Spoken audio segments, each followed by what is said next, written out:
ओम शांति। आज 25/1/22 के बाप दादा के महावाक्य हैं। मीठे बच्चे, यह तुम्हारी वानप्रस्थ अवस्था है, इसलिए एक बाप को याद करना है। निर्वाण धाम में चलने की तैयारी करनी है। अब हमारी वानप्रस्थ अवस्था है, निर्वाण धाम में चलने की तैयारी करनी है। प्रश्न है, बाप के पास किस बात का भेद नहीं है, किस बात का भेदभाव नहीं करते हैं बाबा? उत्तर है, गरीब व साहूकार का।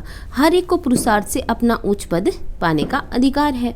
आगे चल सबको अपने पद का साक्षात्कार होगा। बाबा कहते हैं, मैं हूँ गरीब निवाज। बाबा क्या कहते हैं कि मैं कौन हूँ? गरीब निवाज हूँ। अभी गरीब बच्चों की सब आशाएं पूरी होती हैं, अभी सब गरीब बच्चों की आशाएं पूरी होती हैं। यह अंतिम समय है, किसकी दबी रहेगी धूल में, जो बाप को इंश्योर करते हैं उनका सफल होता है। गीत है, आखिर वह दिन आया आज। इसका अर्थ तो बिल्कुल सिंपल है, हर एक बात सेकंड में समझने की है। सेकंड में बाप से वर्षा लेना है। बच्चे जानते हैं बेहद का बाप आ गया है, बेहद का बाप आ गया है, परंतु यह निश्चय भी कोई को सताई बैठता नहीं है। जैसे लौकिक संबंध में माँ को बच्चा पैदा होता है तो झट समझ जाता है कि यह जन्म दे और पालना करने वाली है, तो यहाँ भी झट समझना चाहिए ना। अब तुम बच्चे जानते हो, भक्ति के बाद ही भगवान आते हैं। इतनी भक्ति करते हैं हम, उसके बाद ही भगवान आते हैं। अब भक्ति कितना समय चलती है, कब शुरू होती है, यह दुनिया में कोई नहीं जानते सिवाय तुम बच्चों के। तुम बता सकते हो भक्ति कब से शुरू हुई? मनुष्य तो कहेंगे परंपरा से चली आती है। ज्ञान और भक्ति दो चीज़ें जरूर हैं। कहते यह अनादि चलती आती है, परंतु अनादि का भी अर्थ नहीं समझते। यह ड्रामा का चक्कर अनादिकाल से फिरता रहता है, उनका आदि अंत नहीं है। मनुष्य तो गपोड़े लगाते रहते हैं, कभी कहते इतने वर्ष हुए, कभी कहते इतने वर्ष। बाप आकर सब सिद्ध कर बताते हैं। बाबा तो हर बात को सिद्ध कर देते हैं। शास्त्र आदि पढ़ने से कोई बाप की प्राप्ति तो नहीं होगी, बाप की प्राप्ति तो सेकंड में होती है, सेकंड में जीवन मुक्ति। यह भी किसको पता नहीं कि बाप कब आते हैं। कल्प की आयु लंबी कर दी है। अब बाप तो जानते हैं और बच्चे भी सब कुछ जानते हैं, परंतु वंडर यह है जो 10-20 वर्ष में भी कोई निश्चय नहीं होता है। निश्चय होने के बाद फिर तो कभी कह न सके कि यह हमारा बाप नहीं है भी बहुत सहज। तुमको तो बच्चा बनने में भी बहुत टाइम लगा है, 10-20 वर्ष में भी पूरा निश्चय नहीं हुआ है। अब तुम किसको परिचय देते हो तो सेकंड में निश्चय हो जाता है। जनक की बात भी पिछाड़ी की है, क्योंकि दिन प्रतिदिन बहुत सहज होता जाता है। ऐसी अच्छी पॉइंट्स निकलती हैं जो झट किसको निश्चय हो जाए। बाप कहते हैं, बच्चे अशरीरी भव, यह जो अनेक धर्म देह के धर्म है उनको छोड़ो। अब कहते हैं देह के धर्मों को छोड़ दो। असूल तो एक धर्म था ना, एक से ही वृद्धि होगी है ना, होती है ना। यह है ही वैरायटी मनुष्य सृष्टि झाड़। मनुष्यों की बात है, वैरायटी धर्मों के झाड़ को भी जानना पड़े। धर्मों की कॉन्फ्रेंस होती है, परंतु उन्हों को पता ही नहीं कि पहले पूज्य धर्म कौन सा है। बुद्धि में आना चाहिए, भारत प्राचीन धर्म वाला है तो जरूर प्राचीन धर्म परमपिता परमात्मा ने ही रचा होगा। भारत में गाया भी जाता है शिव जयंती। मंदिर भी है ढेरों के ढेर, तो सबसे बड़े ते बड़ा मंदिर बाप का है, निर्वाण धाम, जहाँ हम आत्माएं भी बाप के साथ रहती है। मंदिर रहने का स्थान होता है ना, तो यह मह तत्व कितना बड़ा है, कितना बड़ा मंदिर है। तुम्हारी बुद्धि में आना चाहिए कि ब्रह्म तत्व जो सबसे ऊंचे ते ऊंचा मंदिर है, हम सब वहाँ के रहने वाले हैं। वहाँ सूर्य चांद नहीं होते, क्योंकि दिन रात नहीं होते हैं। असूल हमारा रूहानी मंदिर वह निर्वाण धाम है, वही शिवालय है जहाँ हम शिव बाबा के साथ रहते हैं। शिव बाबा कहते हैं, मैं उस शिवालय का रहने वाला हूँ, वह है बेहद का शिवालय। तुम शिव के बच्चे भी वहाँ रहते हो, वह है इनकॉर्पोरियल शिवालय। फिर कॉर्पोरियल में आते हैं तो यहाँ रहने का स्थान बनेगा। अभी शिव बाबा यहाँ हैं, इस शरीर में बैठा हुआ है। कहाँ बैठे हुए? ब्रह्मा बाबा के तन में बैठे हुए हैं। यह है चैतन्य शिवालय, जिसे तुम बातचीत कर सकते हो। वह निर्वाण धाम में भी शिव बाबा का शिवालय है, जहाँ हम आत्माएं रहती हैं। वह घर सबको याद पड़ता है, वहाँ से हम आते हैं पार्ट बजाने सतो रजो तमो में, उसमें हर एक को आना ही है। यह बात दुनिया में किसकी बुद्धि में नहीं है। जो भी आत्माएं हैं उन सबको अपना अपना अनादि पार्ट मिला हुआ है, जिसकी न आदि है न ही अंत है। तुम बच्चे जानते हो, हम असूल उस शिवालय में के रहने वाले हैं। शिव बाबा जो स्वर्ग स्थापन करते हैं उनको भी शिवालय कहा जाता है। शिव बाबा का स्थान स्थापन किया हुआ स्वर्ग वहाँ भी बच्चे ही रहते हैं। उन्हों को यह राज्य भाग्य कैसे मिला? वह है सतयुग का आदि, अभी है कलयुग का अंत। तो सतयुग में देवी देवताओं को हेवन का मालिक किसने बनाया? यहाँ भी कितने अच्छे अच्छे खंड हैं। अमेरिका सबसे फर्स्ट क्लास खंड है, बहुत पैसे वाला और ताकत वाला भी है। इसमें सबसे हाईएस्ट है। बृहस्पति की दशा बैठी हुई है, परंतु उनके साथ साथ राहु की दशा भी बैठी हुई है। इस समय राहु की दशा तो सबके ऊपर बैठी हुई है। बाबा कह रहे इस समय राहु की दशा तो हर किसी के ऊपर बैठी हुई है। विनाश तो सबका होना है। भारत जो सबसे साहूकार था, अब भारत गरीब है। यह सब कुछ माया का बबका है। माया का फुल फोर्स है, इसलिए मनुष्य इसको स्वर्ग समझते हैं। माया का इतना फोर्स है कि लोग इसको ही स्वर्ग समझने लगे हैं, इतनी विकारी दुनिया को। अमेरिका में देखो क्या लगा पड़ा है, मनुष्य आकर्षित हो जाते हैं। बॉम्बे भी देखो कितना फैशनेबल हो गया है। आगे थोड़े ही ऐसा था। माया का पूरा पंप है। कितने 8-10 मंजिल के महल बनाते हैं। स्वर्ग में थोड़े ही इतनी मंजिलें होती हैं, वहाँ डबल स्टोरी भी नहीं होती है। यहाँ ही बनाते हैं क्योंकि ज़मीन नहीं है, ज़मीन का बहुत भाव बढ़ गया है। तो मनुष्य समझते हैं यही स्वर्ग है। प्लेन बनाते रहते हैं, परंतु कहते हैं नर चाहत कुछ और। मनुष्य कितनी चिंता में रहते हैं। मौत तो सबके लिए है, सबके गले में मौत की फांसी है। अभी तुम भी फांसी पर हो, तुम्हारी बुद्धि वहाँ नई दुनिया में लगी हुई है। अभी सबकी वानप्रस्थ अवस्था में जाने का समय है, इसलिए बाप कहते हैं अब मुझे याद करो। बाबा एक ही बात पे फोकस कर रहे हैं कि मुझे याद करो। मैं खुद तुमको डायरेक्शन देता हूँ कि तुम सबकी वानप्रस्थ अवस्था है। मैं सबको लेने आया हूँ। बाबा हमें लेने आए हैं। मच्छरों से अदृश्य तुम सबको जाना पड़ेगा। 84 जन्म का चक्र पूरा हुआ। अब मुझे जीते जी याद करो। हम जीते जी स्वर्ग में जाने के लिए तैयार बैठे हैं और कोई भी स्वर्ग में जाने के लिए तैयार नहीं है।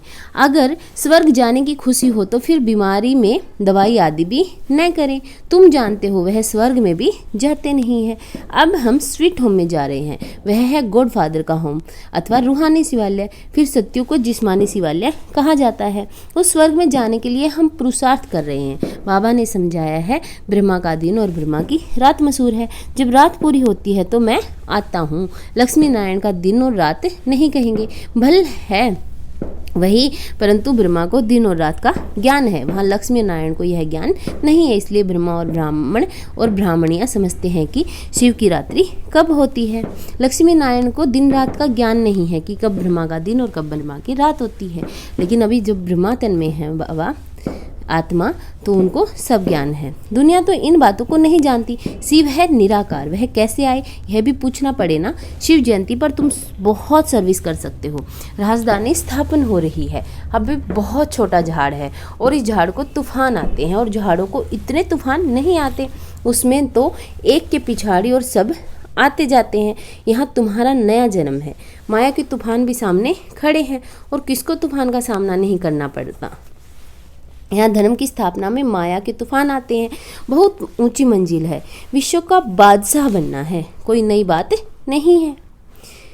अनेक बार तुमने इस तूफान से पार होकर अपना राज्य भाग्य लिया है, कल्प पहले भी लिया था।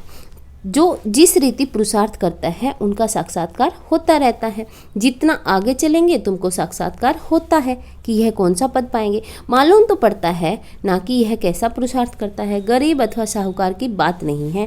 गीत भी सुना है कि आखिर वह दिन आया, गरीब निवास बाबा आया। बाबा कहते हैं मुझे कोई साहूकारों को धन नहीं देना है, वह तो है ही साहूकार। उन्हों के लिए तो स्वर्ग यहाँ है, करोड़पति है। आगे करोड़पति कोई मुश्किल होता था।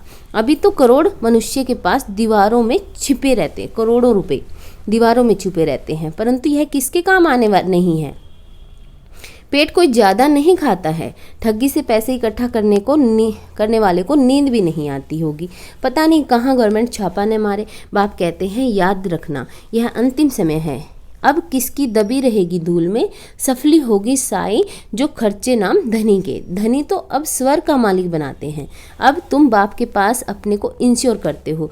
मौत तो सामने खड़ा है, सब आशाएं तुम्हारी अब पूरी होती हैं। बाप गरीबों को उठाते हैं। साहूकार का 1000 और गरीब का 1 रुपया एक समान है। अक्सर करके गरीब ही आते हैं। किसका 100 पर पगार, किसका 150। मनुष्य दुनिया में मनुष्यों के पास तो करोड़ हैं। उन्हों के लिए यह स्वर्ग है, इसी दुनिया को स्वर्ग मानते हैं। वह कभी नहीं आएंगे। न बाबा को दरकार है उनकी। बाबा को भी किन बच्चों की दरकार है जो मन से याद करें। बाबा कहेंगे तुम भल अपना मकान आदि बनाओ, सेंटर खोलो।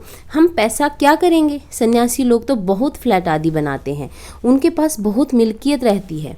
यह रथ भी अनुभवी है। अब मैं आया हूँ गरीबों को साहूकार बनाने, तो अब हिम्मत करो। करोड़पति जो हैं उनके पैसे कोई काम में आने वाले नहीं हैं। यहाँ पैसे आदि की कोई बात नहीं है। बाप सिर्फ कहते हैं मन मना भाव, खर्चे की बात नहीं। यह मकान बनाया है वह भी बड़ा सिंपल, सो भी अंत समय तुम्हारे लिए रहने के लिए ही है। तुम्हारा यादगार यहाँ खड़ा है। आप भी फिर चैतन्य में स्थापना कर रहे हो, फिर यह जड़ यादगार खल्लास हो जाएंगे। तुमको यह लिखना चाहिए कि आबू में आकर जिसने ये मंदिर नहीं देखा और इन्हों के ऑक्यूपेशन को नहीं जाना तो कुछ नहीं देखा। तुम कहेंगे वह हम वही चैतन्य में अब बैठे हैं, इन जड़ चित्रों का राज समझा सकते हैं। कहेंगे यह हम हैं, हमारा जड़ यादगार बना हुआ है। वंडरफुल मंदिर यह है, वंडर है ना। मम्मा बाबा और बच्चे यहाँ चैतन्य में बैठे हैं, वहाँ जड़ चित्र खड़े हैं। मुख्य है यह शिव, ब्रह्मा, जगदम्बा और लक्ष्मी नारायण। कितना अच्छी रीति समझाते हैं, फिर भी बाप का बन और बाप को फारकती दे देते हैं। यह भी कोई नई बात नहीं है। बाप का बन फिर बागंती हो जाते हैं। भागंतियों का भी हम चित्र रख सकते हैं। अगर पक्का निश्चय है तो अपना राजाई का चित्र बना लो, तो स्मृति रहेगी कि हम भविष्य में डबल सिरताज स्वर के मालिक बनेंगे। अगर बाप को छोड़ दिया तो ताज गिर पड़ेगा। यह बड़ी वंडरफुल बात समझने की है। बाप को याद करो, उनसे ही वर्षा मिलता है, बाबा से ही वर्षा मिलता है। जो हमें ताज मिलेगा वो बाबा से ही मिलेगा। उसको ही सेकंड में जीवन मुक्ति कहा जाता है। भविष्य के लिए बाबा तुमको लायक बना रहे हैं। मनुष्य दान पुण्य करते हैं दूसरे जन्म के लिए, वह है सिर्फ अल्पकाल की प्राप्ति। तुम्हारी तो इस पढ़ाई से भविष्य 21 जन्मों के लिए प्रारब्ध बनती है। कोई इस माता पिता की आज्ञा पर पूरा चले तो एकदम तर जाए, माता पिता भी खुश होंगे। अमल में नहीं लाते तो पद भी कम हो जाता है। शिव बाबा कहते हैं मैं निष्कामी हूँ, अभोक्ता हूँ, मैं ये टोली आदि कुछ भी नहीं खाता हूँ। विषय की बादशाही भी तुम्हारे लिए है, विषयों के बादशाह भी तुम बनोगे, मैं नहीं बनूंगा। ये खान पान भी तुम्हारे लिए है, मैं तो सर्वेंट हूँ। बाबा हमें कह रहे हैं कि मैं तुम्हारा सर्वेंट हूँ, मेरे आने का टाइम भी मुकर्रर है। कलप कलप अपने बच्चों को राज्य भाग्य देकर मैं निर्वाण धाम में बैठ जाता हूँ। बाबा तो निर्वाण धाम में जाकर बैठ जाएंगे। बाप को सल कोई न भूले। बाप तो तुमको स्वर की बादशाही देने आए हैं, तो तुम भी उनको भूल तो भी तुम उनको भूल जाते हो। किसको बाप का परिचय देने का भी बहुत सहज तरीका बताया। पूछो परमपिता परमात्मा से आपका क्या संबंध है, प्रजापिता ब्रह्मा से आपका क्या संबंध है। दोनों बाप हैं, वह निराकार और यह साकार। बाप को सर्वव्यापी कहने से वर्षा कैसे मिलेगा? श्रीमत भगवान की मिलती है, श्रीमत से ही तुम श्रेष्ठ से श्रेष्ठ बनते हो। अच्छा, मीठे मीठे सिकील दे बच्चों प्रति माता पिता बाप दादा का याद प्यार और गुड मॉर्निंग। रूहानी बाप की रूहानी बच्चों को नमस्ते। हम रूहानी बच्चों की रूहानी बाप दादा को याद प्यार, गुड मॉर्निंग। शुक्रिया बाबा, शुक्रिया। धारणा के मुख्य सार। माया के तूफानों को पार करते हुए बाप से पूरा पूरा वर्षा लेना है। माता पिता की आज्ञाओं को अमल में लाना है। पुरानी दुनिया को भूल नई दुनिया को याद करना है। मौत के पहले बाप के पास स्वयं को इंश्योर कर देना है। मौत के पहले बाप के पास खुद को इंश्योर कर देना है, अपनी बादशाही श्योर कर लेनी है। वरदान। बालक सो मालिक की सीढ़ी चढ़ने और उतरने वाले बेफिक्र डबल लाइट भाव। बालक सो मालिक की सीढ़ी चढ़ने और उतरने वाले बेफिक्र डबल लाइट भाव। सदा यह स्मृति रहे कि मालिक के साथ बालक भी हैं और बालक के साथ मालिक भी हैं। बालक बनने से सदा बेफिक्र और डबल लाइट रहेंगे और मालिक अनुभव करने से मालिकपन का रूहानी नशा रहेगा। बालक बनने से बेफिक्र रहेंगे और मालिक बनने से मालिकपन का रूहानी नशा रहेगा। राय देने के समय मालिक और जब मेजॉरिटी फाइनल करते हैं तो उस समय बालक। यह बालक और मालिक बनने की भी एक सीढ़ी है। यह सीढ़ी कभी चढ़ो कभी उतरो, कभी बालक बन जाओ कभी मालिक बन जाओ, तो किसी भी प्रकार का बोझ नहीं रहेगा। स्लोगन। जो पुरुष आत्मा समझ रथ शरीर द्वारा कार्य कराते हैं वही सच्चे पुरुषार्थी हैं। जो आत्मा शरीर को रथ समझकर रथ द्वारा कार्य कराते हैं, सच्चे पुरुषार्थी वही हैं। लवलीन स्थिति का अनुभव कैसे करेंगे? सेवा व शिवम की चढ़ती कला में सफलता का मुख्य आधार है। एक बाप से अटूट प्यार, एक बाप से अटूट प्यार, बाप के सिवाय और कुछ दिखाई न दे। संकल्प में भी बाबा, बोल में भी बाबा, कर्म में भी बाबा का साथ। ऐसी लवलीन स्थिति में रह एक शब्द भी बोलेंगे तो वह स्नेह के बोल दूसरी आत्मा को भी स्नेह में बांध देंगे। ऐसी लवलीन आत्मा का एक बाबा शब्द ही जादू मंत्र का काम करेगा। ओम शांति। Thank you.